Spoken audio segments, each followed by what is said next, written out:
৪৩ থেকে ৪৭তম বিসিএসে মোট ১৮,১৪৯ জনকে সরকার নিয়োগ দেবে বলে জানিয়েছেন জনপ্রশাসন মন্ত্রণালয়ের সিনিয়র সচিব মোখলেসুর রহমান। দুপুরে সচিবালয়ের সংবাদ সম্মেলনে এই তথ্য জানান। সচিব বলেন, এর মধ্যে ১২,৭১০ জনকে ক্যাডার এবং ৫,৪৩৯ জনকে নন ক্যাডার পদে নিয়োগ দেওয়া হবে। যুগ্ম সচিব ও অতিরিক্ত সচিব পদে দ্রুত পদোন্নতির পাশাপাশি ডিসি নিয়োগে আবারও বাছাই করা হবে বলে জানান মোখলেসুর রহমান। তামান্না তাহসিন খানের প্রতিবেদন। জনপ্রশাসন মন্ত্রণালয় সম্মেলন কক্ষে সংবাদ সম্মেলনের আয়োজন।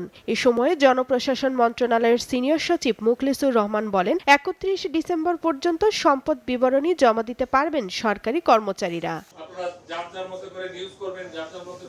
তিনি বলেন, 5টি বিসিএস থেকে ১৮,১৪৯ জনকে নিয়োগ দেবে সরকার। ৩,৪৮৭ পদে ৪৭তম বিসিএস এর নিয়োগ বিজ্ঞপ্তি শিগগিরই দেওয়া হবে। তাহলে এই টোটাল আমরা দেখেছি আমাদের ক্যাডার এবং বিসিএস এর একটা দেখবেন যে নন ক্যাডারও থাকে।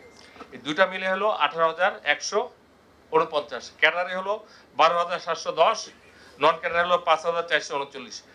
এই হলো আমাদের একটা তথ্য শেয়ার করলাম যে দীর্ঘদিন ধরে মানুষ চাকরি এবং বিসিএস ফরমেশন অনেকগুলো হয়েছে, সরকারের সর্বশেষ অবস্থান আমি আপনাদের মাধ্যমে জানালাম। এটা হলো একটা বিষয়।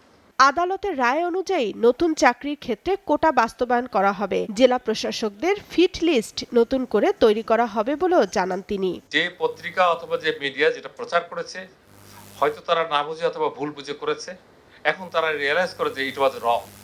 এর বেশি আমি বলবো না। 2 নম্বর, এইটার জন্য আমাকে 3 জন হাই পাওয়ার মাননীয় উপদেষ্টার তদন্ত ফেস করতে হয়েছে।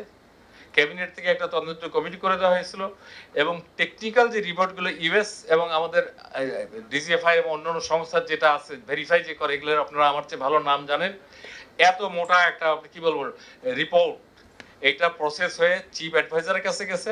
গ্রেড 1 এ পদোন্নতি পাবেন বঞ্চিত অতিরিক্ত সচিবরা বলেও জানান মোখলেসুর রহমান। বঞ্চিত যারা অতিরিক্ত সচিব হয়ে চাকরির শেষ প্রান্তে, তাদেরকে সিদ্ধান্ত হয়েছে যে গ্রেড 1 দিয়ে তাদেরকে, মনে করেন 15 দিন আছে, 1 মাস আছে, 2 মাস আছে, এই বঞ্চিত সকল কর্মকর্তাকে আমরা গ্রেড 1 দিয়ে বিদায়।